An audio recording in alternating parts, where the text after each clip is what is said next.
Woodcut print making चाहिँ मेरो लागि एउटा सिम्पल मिडियम हो। त्यो मिडियममा चाहिँ हामीले एउटा सिम्पल खालको वुड ब्लक युज गर्छौँ अथवा एउटा वुडको प्लेट युज गर्छौँ। त्यो प्लेटलाई चाहिँ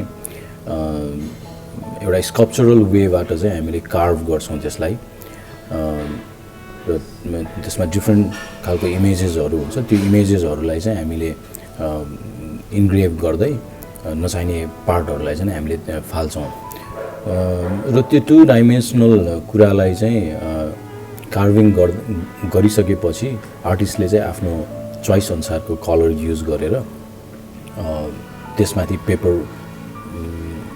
पेपर राखेर प्रेसर दिएपछि प्रिन्ट आउने भन्ने एउटा सिम्पल प्रोसेस चाहिँ नि वुडकट प्रिन्टिङ हो। र यो वुडकट प्रिन्टिङको एउटा रमाइलो पक्ष चाहिँ के छ भन्दाखेरि आर्टिस्टले चाहिँ त्यो बिगिनिङदेखि आफूलाई चाहिँ एकदमै पर्सनली इन्भल्भ गर्न सक्छ त्यो कामको प्रोसेसमा। त्यो भनेको चाहिँ प्लेटमा ड्र गर्ने बेलादेखि नै आर्टिस्टले चाहिँ आफ्नो पर्सनल इफोर्टहरू जुन हुन्छ, पर्सनल एनर्जी जुन हुन्छ, त्यो चाहिँ त्यो प्लेटमा चाहिँ ट्रान्सफर गर्छ। अनि त्यसपछि चाहिँ उसले जुन कार्भिङ गर्ने प्रोसेस हुन्छ, त्यो कार्भिङ गर्ने प्रोसेसमा गइसकेपछि पनि एउटा एक किसिमको मेडिटेसन भनौँ न, एक किसिमको डेडिकेसन चाहिँ त्यो कार्भिङको प्रोसेसमा पनि हुन्छ।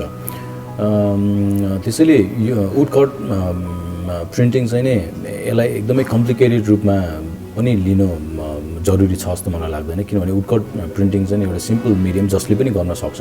तर यसको द वे अफ एक्सप्रेसन चाहिँ धेरै नै डाइभर्स छ। यो चाहिँ यसलाई चाहिँ कसरी युज गर्ने भन्ने कुरा चाहिँ आर्टिस्टको आफ्नो एउटा चोइसमा भर पर्छ।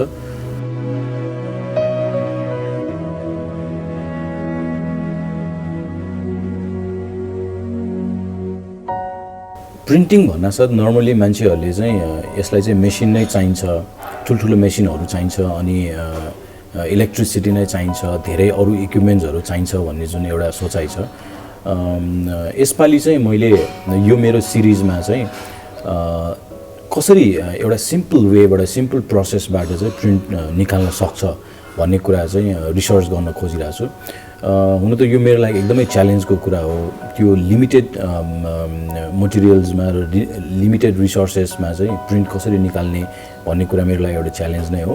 तर मैले चाहिँ हाम्रो नेपालको लोकल मार्केटमा अभाइलेबल मटेरियल्सहरू, जुन कुराहरू हामीले सजिलोसँग पाउन सक्छौँ, त्यो मटेरियलहरूलाई युज गरेर प्रिन्ट निकाल्ने चाहिँ यो मेरो यो सिरिजको काम हो।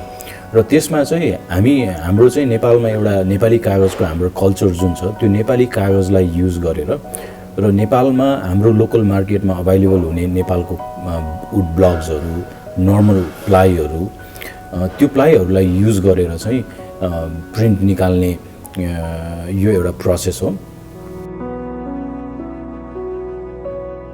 सानो सानो प्रिन्टहरूमा काम गर्नुको मजा अर्कै हुन्छ र ठुलो प्रिन्टमा काम गर्नुको एउटा मजा फेरि त्यसमा अर्कै नै हुन्छ।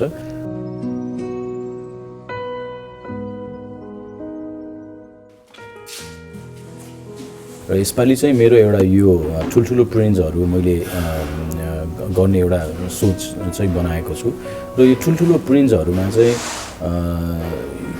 यो चाहिँ ठुल्ठुलो प्लाईहरू, बोर्ड्सहरू छ, र यो बोर्डहरूमा चाहिँ मेरो कन्सेप्ट अनुसार चाहिँ मैले फ्रीली ड्र गर्छु त्यो बोर्डमाथि चाहिँ। र यसमा मटेरियल्सहरू चाहिँ मैले ओइल पेस्टल्सहरू, क्रेन्सहरू युज गरेर ड्र गर्छु।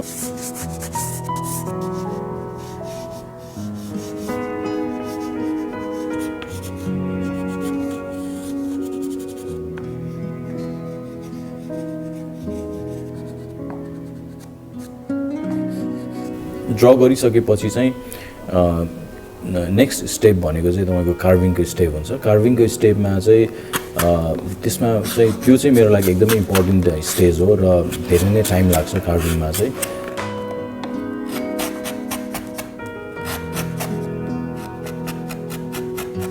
र कहिलेकाहीँ चाहिँ मलाई त्यो ठुलो बोर्ड कार्भ गर्नलाई पनि लगभग 3 हप्ता अथवा 4 हप्ता जति पनि लाग्छ। र त्यो कार्भिङ गर्दाखेरि जुन एउटा रमाइलो हुन्छ, जुन कार्भिङ गर्ने प्रोसेस छ, त्यो प्रोसेस चाहिँ एक किसिमको मेडिटेसन जस्तो, एक किसिमको मैले आफैले पर्सनल्ली चाहिँ आफूलाई त्यो बोर्डमा इन्भल्भ गराइरहेको हुन्छु र कार्भिङ गर्दाखेरि चाहिँ त्यो एक किसिमको कार्भिङको साउन्डहरू जुन छ त्यो साउन्डहरू पनि मेरो लागि चाहिँ एउटा इन्सपिरेसन नै हो। किन भन्दाखेरि त्यो कार्भ गर्दाखेरि जुन साउन्डहरू आउँछ त्यो साउन्डसँग चाहिँ मैले इन्जोय गरिरहेको हुन्छु, खेलिरहेको हुन्छु र जब इन्ग्रेभिङ अथवा कार्भिङको प्रोसेसहरू चाहिँ सक्दै जान्छ त्यसपछि चाहिँ बिस्तारै मैले पेपरमा आउने मेरो इमेजहरू जुन हुन्छ त्यो इमेजको एकदम नजिकको इमेजहरू चाहिँ मैले देख्न सक्छु। त्यो चाहिँ नेगेटिभ इमेजहरू हुन्छ।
र त्यो इमेजहरू लगभग त्यो कार्भिङ सकिसकेपछि चाहिँ त्यसमाथि सिम्पली रोलरहरू युज गरेर चाहिँ मैले इङ्कहरू अप्लाई गर्छु र इङ्क अप्लाई गरिसकेपछि चाहिँ ठुलो पेपरलाई त्यो बोर्डमाथि राखेर बारेनहरू युज गरेर चाहिँ प्रेसर दिएर प्रिन्टहरू निकाल्ने गर्छु।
चाहिँ नि प्रिन्ट मेकिङमा चाहिँ एक किसिमको एक्सप्लोरेसनहरू प्रिन्ट मेकिङलाई चाहिँ अरू नयाँ नयाँ किसिमबाट कसरी युज गर्न सक्छ, यसबाट चाहिँ अरू आर्टको चाहिँ अरू नयाँ डाइमेन्सन्सहरू कसरी दिन सक्छ भन्ने कुरा चाहिँ नि सधैँ रिसर्च गरिरहेको हुन्छु। यो मेरो यो नयाँ सिरिजको काममा चाहिँ प्रिन्टहरू ठुल्ठुलो ब्लगबाट आएको प्रिन्टहरू चाहिँ नर्मली अरू प्रिन्टहरू जसरी निकाल्छ त्यसरी नै त्यो प्रिन्टहरू निकालेको छु। तर यो चाहिँ एज अ एउटा इन्स्टलेसनको रूपमा चाहिँ नै मैले युज गर्न लागिरहेको छु। यो प्रिन्टहरू चाहिँ नि वालमा डिस्प्ले हुन्छ र त्यसपछि चाहिँ जुन मैले इन्ग्रेभ गरेको जुन मेरो ब्लकहरू हुन्छ त्यो ब्लकहरूलाई चाहिँ एउटा क्युब बनाएर चाहिँ ग्यालरीमा डिस्प्ले हुन्छ यो।